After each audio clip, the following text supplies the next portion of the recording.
오늘 설교는 명백한 목표를 갖고 있습니다.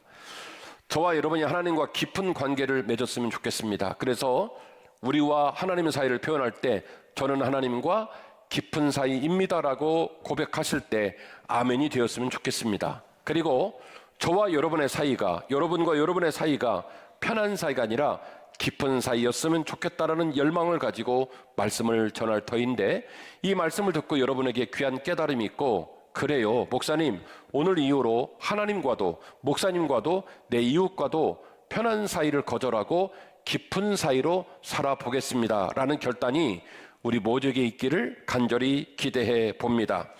첫 번째로 말하고 싶은 주제는 이렇습니다. 편한 사이에는요, 신앙적 함정이 있다는 거예요. 오늘 우리가 말씀을 나누고 있기 때문에 신앙적 관점으로 보자는 거예요. 만약에 우리에게 신앙의 노정에 편한 사이가 있다면, 그게 하나님과의 관계이든 사람과의 관계이든 그 편한 사이에는요, 신앙적인 함정이 도사리고 있는데, 그 함정이 뭐냐면 신뢰가 없다는 거예요. 신앙생활이 편한 사이에 함몰되면요, 가장 먼저 무너지는 게 뭐냐면 신뢰가 무너집니다. 내 돈, 내 시간, 내 에너지, 내 우선순위 안에 뭐가 들어있냐면 신뢰가 들어있어요. 여러분, 신뢰하지 않으면 돈 줘요, 못 줘요? 못 주죠. 신뢰하기 때문에 주는 거예요. 내 돈을 준다, 내 시간을 준다, 내 마음을 준다, 내 열정을 준다 라고 하는 이 모든 총체에 뭐가 들어있냐면 신뢰가 들어있는데, 하나님과 우리가 깊은 관계를 맺지 못하면, 깊은 사이를 맺지 못하면 뭐가 깨지냐면 신뢰가 깨져요. 신뢰가 깨지면서 편한 사이에 함몰이 이루어지게 되면 가장 먼저 무너지는 게 뭐가 무너지냐면 신뢰가 와르르 무너집니다. 하나님을 내 삶의 전부를 맡기는, 위탁하는 구원자가 아니라 그분은 뭐가 되냐면 조력자가 돼요. 돈으로 문제가 생겼을 때, 자녀로 문제가 생겼을 때, 직장에 문제가 생겼을 때, 관계에 문제가 생겼을 때 이 모든 문제를 푸는 키는 나한테 있어요. 하나님을 신뢰하지 않아요.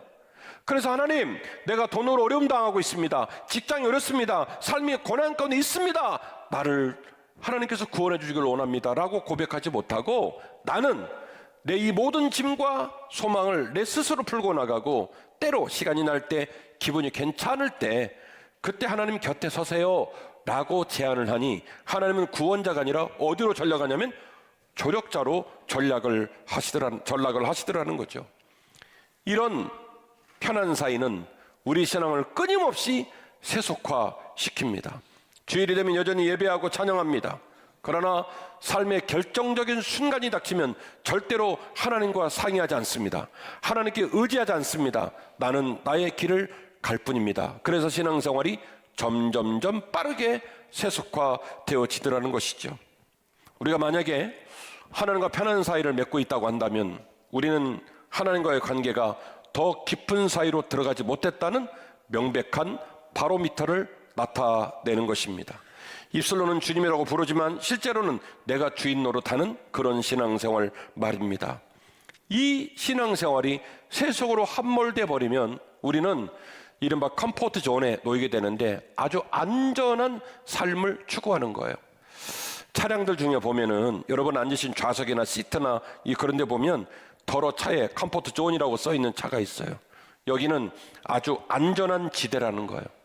당신이 이 자리에 앉아 있으면 직진도 되고 우회전도 되고 유턴도 되고, 심지어 사고가 나도 이 차는 당신을 지켜줄 것이기 때문에 컴포트 존이다 라고 얘기하는 거예요. 하나님과 우리 사이가 편한 사이가 되면 우리는 우리의 삶의 자리를 어떻게 이해하냐면 컴포트 존, 안전한 자리로 이해합니다. 하나님과 상관없이 직진하고 좌회전하고 우회전하고, 그리고 하나님과 상관없이 내 인생의 꿈을 꿉니다. 그러면서도 말로는 말하기를 나는 하나님을 사랑한다, 나는 하나님을 믿는다, 나와 하나님 사이에 관계가 있다라고 말을 하는데, 자기가 스스로 속인 건지 모르겠습니다만은 그 관계는 어떤 관계냐면 깊은 관계가 아니라, 깊은 사이가 아니라 편한 사이, 편한 관계인 것입니다. 그러므로 우리는 이 편한 사이의 함정인, 우리가 실존 중에 하나님을 온전히 신뢰하지 못하고 의지하지 못하는 그런 신앙적 질병, 신앙적 이 질병 상태에 빠지지 않도록 깨어 우리의 관계가 편한 사이에서 깊은 사이로 들어갈 수 있도록 힘쓰고 애써야 될 줄로 믿습니다. 자, 그렇다면 깊은 사이는 어떤 의미와 어떤 특징이 있기에 제가 여러분에게 신뢰를 무너뜨리는 편한 사이에서 깊은 사이로 나아오라고 말씀을 드릴까요? 깊은 사이만이 진정한 신뢰를 만들기 때문에 그렇습니다. 오직 깊은 사이만이 진정한 신뢰를 만들기 때문에 그렇습니다. 이 사이의 원리를 설명하기 위해서 제가 설교 준비하고 고민하는 중에 떠오른 본문을 여러분에게 소개합니다. 사무엘상 20장에 있는 이야기인데요. 지금 말씀드린 이 주제를 아주 신랄하게 깨달을 수 있는 아주 좋은 샘플이 사무엘상 20장에 나와 있습니다. 20장 11절입니다. 요나단이 다윗에게 이르되 친구야 나랑 들로 가자. 그래서 두 사람이 들로 나아갑니다. 그리고 말합니다. 내가 기도하고 있고 하나님 아버지께서 너와 나 사이를 끌고 가고 있는데 아마 며칠이 안 되어서 우리 아버지가 너를 살릴 건지 너를 죽일 건지 어떻게든지 결판이 날 것 같다. 그런데 친구야 내가 너에게 말하는데 나는 너를 지킬 거야.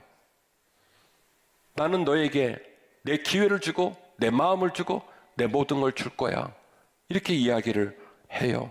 잘 아시는 것처럼 화살을 쏴서 먼 곳으로 쏘면 우리 아버지가 너를 죽인다고 하니까 너 도망가야 되고 내가 가까운 데로 쏘면 들어와서 같이 밥 먹고 살자. 아버지 마음이 누그러져서 너 안 죽인다고 할 것 같아. 이런 얘기가 주고받으면서 마지막 헤어짐을 준비하는 얘기가 오늘 본문에 나와 있지요. 그런데 이 본문에 여러분 항상 읽으시지만 오늘 이 아침에 좀 생경하게 읽었으면 하는 엄청난 얘기가 나옵니다. 13절인데요. 그러나 만일 내 아버지께서 너를 해치려 하는데도 내가 이 일을 너에게 알려주어 너를 보내어 평안히 가게 하지 아니하면 여호와께서 내게 벌을 내리시고 또 내리시기를 나는 간절히 원한다.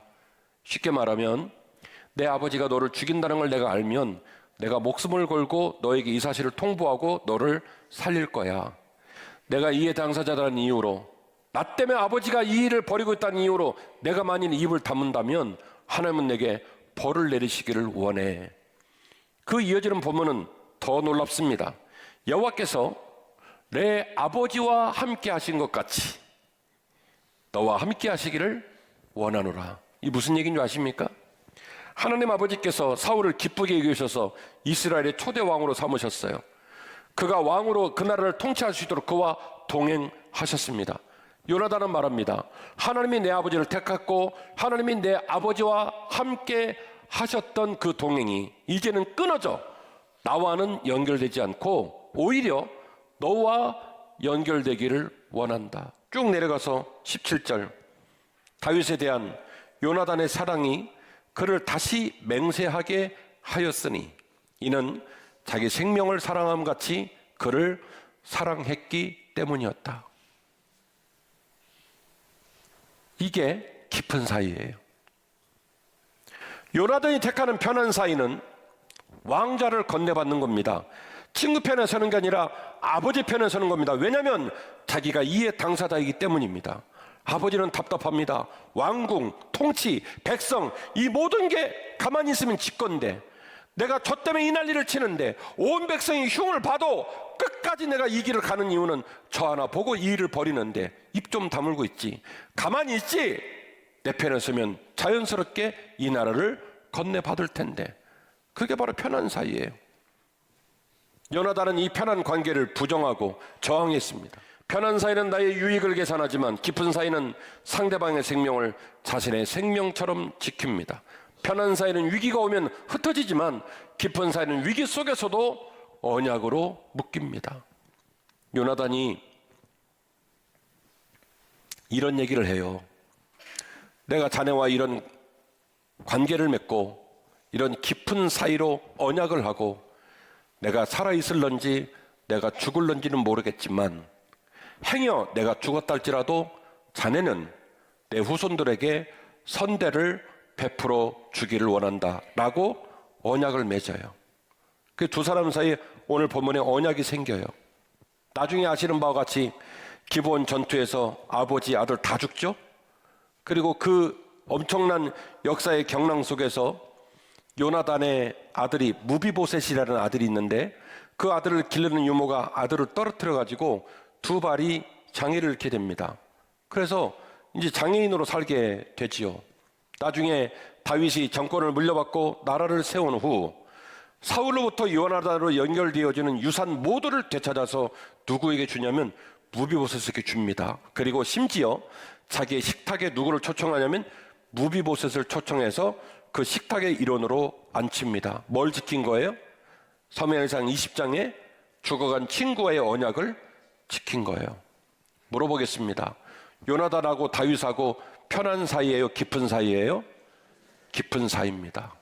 환경을 뛰어넘고 이해관계를 뛰어넘고 물질적 유불리를 뛰어넘어 그 사람을 세워주고 그 사람을 아끼고 그 사람을 빛나게 할 줄 아는 마음, 그 마음이 곧 편한 사이가 아니라 깊은 사이의 마음입니다. 마찬가지입니다. 하나님의 관계가 이처럼 깊은 사이가 될 때에 비로소 우리는 사울의 창과 같은 인생의 위기 앞에서 절망만 하는 것이 아니라 하나님을 신뢰하며 믿음의 도약을 감행할 수가 있습니다. 왜요? 하나님을 신뢰. 하나님을 뭐 하기 때문이에요? 예, 하나님을 신뢰하기 때문에. 하나님, 제가 이 유불리 앞에서 환경적 변화 앞에서도 여전히 하나님을 붙듭니다. 하나님을 의지합니다. 하나님께서 나를 구원하실 줄 믿습니다라고 고백할 수 있을 때 그 안에 신뢰가 담겨져 있는 것이고 그 신뢰를 통해 예배하고 그 신뢰를 통해 믿음의 길을 걸어가는 것이 바로 깊은 사이입니다. 그러므로 우리는 하나님과의 관계에서 깊은 사이를 반드시 묵상해 보아야 할 텐데요. 오늘 박병영 목사님 읽으신 본문의 말씀을 통하여 주님의 또 다른 손내미심을 우리가 바라보게 됩니다. 주님은 우리를 친구로 부르셨어요. 오늘 설교 말씀 제목대로 말씀을 드리면 편안한 사이가 아니라 어떤 사이로요? 깊은 사이로 우리를 부르셨습니다. 편한 사이의 시각으로는요 절대로 하나님을 정확히 볼 수가 없습니다. 연속곡을 봐도 채널을 못 맞추면 우리는 그 연속곡을 볼 수가 없습니다. 하나님은 우리를 편한 사이의 주파수로 대화를 걸으신 적이 없어요. 하나님은 항상 우리를 깊은 사이를 상정하고 깊은 사이의 통로를 따라 깊은 사이의 주파수를 가지고 말을 걸어주셨기 때문에 깊은 사이의 눈을 뜨지 않으면 하나님의 주파수가 들리거나 보이지 않습니다. 12절에 이런 말씀이 써 있죠. 내 계명은 곧 내가 너희를 사랑한 것 같이 너희도 서로 사랑하라는 이것이니라. 사람의 친구를 위하여 자기 목숨을 버리면 이보다 더 큰 사랑이 없다. 2025년 역사의 기점으로 따지면 친구라는 말은 참 흔한 말입니다. 웬만하면 친구란 말을 쓰지요. 오죽하면 제 전화번호에 2580명이 친구로 있겠습니까? 근데 성경에 기록된 고대 사회는요, 친구는요 굉장히 희소한 언어예요. 특별히 양민이나 귀족들 입장에서는 자기가 만나는 사람 중에 90%가 다 종입니다. 아무나에게 친구라는 단어를 쓰지 않습니다. 지금은 종이 없는 시대이기 때문에 심지어 제가 어렸을 때만 해도 선배 후배 그렇게 난리를 치던 이 사회가 그 경계가 무너지면서 5살, 10살하고도 친구를 맺는 시절이기에 요한복음 15장을 읽으시며 내가 너를 친구로 불렀다는 말이 너무나 흔하게 다가올지 모르겠지만 예수님 시절의 이 말은 세상을 뒤집어엎는 혁명적인 단어예요. 왜요? 자기가 만나는 사람 중에 거의 90%의 사람이 종이에요. 주님은 말합니다. 나는 너를 더 이상 외인으로 부르거나 종으로 부르지 않고 내가 너를 친구로 부르며 사람이 사랑하는 사람 중에 가장 큰 사랑이 뭔지 아냐? 친구를 위해서 자기 목숨을 주는 것, 그 이상의 사랑이 없단다. 주님은 이 말씀을 실제로 몸으로 실천하셨어요. 십자가에 달리셔서 무려 6시간 동안 피를 쏟고 물을 쏟고 진액을 쏟으시며 산채로 죽어가시다가 끝내 옆구리에 창을 맞으시고 자기 목숨을 우리를 위해 기꺼이 주셨어요. 주님은 주님의 사랑이 대상이 된 우리를 편한 사이로 상정을 하거나 편한 사이로 보신 적이 한 번도 없어요. 주님의 시선과 주님의 언어와 주님의 마음과 주님의 진심에는 목숨까지 내어주는 진한 사랑만 담겨 있을 뿐입니다. 따라서 목사가, 성도가 이 주님과의 시선을 맞춤에 있어서, 이 주님의 목소리를 들음에 있어서, 이 주님의 진심을 나눔에 있어서 깊은 사이에 눈을 뜨지 못하면 주님의 목소리를 들을 수 없더라는 것이죠. 주님은요, 이 깊은 사이에 우리를 초청하시기 위하여 깊은 사이로 우리를 확장시키십니다. 14절인데요. 너희는 내가 명하는 대로 행하면 곧 나의 친구다. 이제부터는 너희를 종이라 하지 아니하리니 종은 주인이 하는 것을 알지 못함이라. 내가 너희를 친구라 하였노니 내가 아버지께 들은 것을 다 너희에게 알게 하려 하였음이니라. 할렐루야. 수행비서, 수행하는 종은요 가장 편하죠. 서로 가장 가까워요. 24시간 같이 지내요. 잠도 같이 자요. 밥도 같이 먹어요. 항상 이야기를 주고받아요. 그러나 주인은 주인이고 종은 종입니다. 주님 말합니다. 나는 너희를 종으로 생각한 적이 한 번도 없다. 나는 너희를 나보다 덜 떨어지는 종으로 그렇게 취급한 적이 한 번도 없다. 나는 너희를 내 친구로 생각하여 내 아버지께 들은 모든 것을 너희에게 알려주고 내가 아는 모든 것을 너희에게 알려주어 내가 걸어가는 생명의 길을 너희도 걷게 하기 위하여 지금까지 너희를 사랑했다. 그래서 종의 신분에서 친구의 신분으로, 모든 걸 알 수 없는 신분에서 모든 걸 알 수 있는 신분으로 주님은 더 깊이 우리를 끌어당기시고 끌어가시는 거예요. 나와 함께 그곳에 들어가지 않겠느냐. 그래서 편한 사이가 아니라 깊은 사이로 우리를 초청하시더라는 것이죠. 그리고 주님은 이렇게 우리를 사랑하셨던 것처럼 이 깊은 사이를 실천하라 명하십니다. 내가 너희를 택한 것이 아니요 내가 너희를 택하여 세웠나니 이는 너희를 가서 열매를 맺게 하고 또 너희 열매가 항상 있게 하여 내 이름으로 아버지께 무엇을 구하든지 다 받게 하려 함이라. 내가 이것을 너희에게 명함은 너희로 서로 사랑하게 하려 함이라. 아멘. 서로 사랑하라. 이 말을 오늘 본문의 말씀의 맥락을 가지고 설명해 드린다면 깊은 사이를 맺으라는 거예요. 너희가 편한 사이가 되지 말고 깊은 사이가 되라는 거예요. 서로 사랑하라. 이 말은 앞에 나오는 말씀의 맥락을 우리가 선행하는 말씀의 맥락의 메시지를 수렴한다면 내가 너희를 위해 진짜 친구가 되고 종인 너희를 친구의 신분으로 삼아 너희 때문에 내가 내 목숨을 줄 정도로 사랑했으니 이와 같이 서로 사랑하라는 거예요. 내가 너희와 깊은 관계를 맺었던 것처럼 너희도 무슨 관계를 맺으라는 겁니까? 깊은 관계를 맺으라는 거예요. 말씀의 결론입니다. 하나님 앞에서도 사람 앞에서도 깊은 사이가 필요한 줄로 믿습니다. 잘 아시는 것처럼 다니엘이 사자굴에서 사자들에게 잡혀먹을 순간에도 하나님께 마지막까지 기도했죠. 어떻게 그럴 수 있었습니까? 다니엘과 하나님 사이가 깊은 사이였기 때문에 환경을 뚫고 나가는 거예요. 사드락, 메삭, 아벳느고가 7배나 달군 풀무불을 썼죠. 풀무불을 보고 느부갓네살 왕이 쫄려가지고 막 부탁을 합니다. 너희처럼 반짝반짝 빛나는 아름다운 리더가 이 젊은 나이에 죽어서 되겠느냐. 하나님 한 번만 부인해라.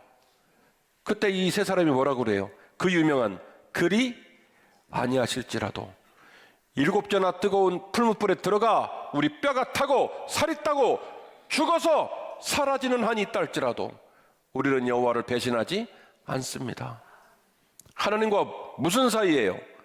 종교인이 아니라 편한 사이가 아니라 무슨 사이예요? 하나님과 깊은 사이예요.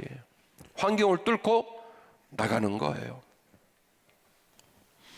하나님과의 깊은 사이가 회복될 때 비로소 우리는 사람과의 관계에서도 진정한 깊은 사이를 맺어 나갈 수가 있습니다.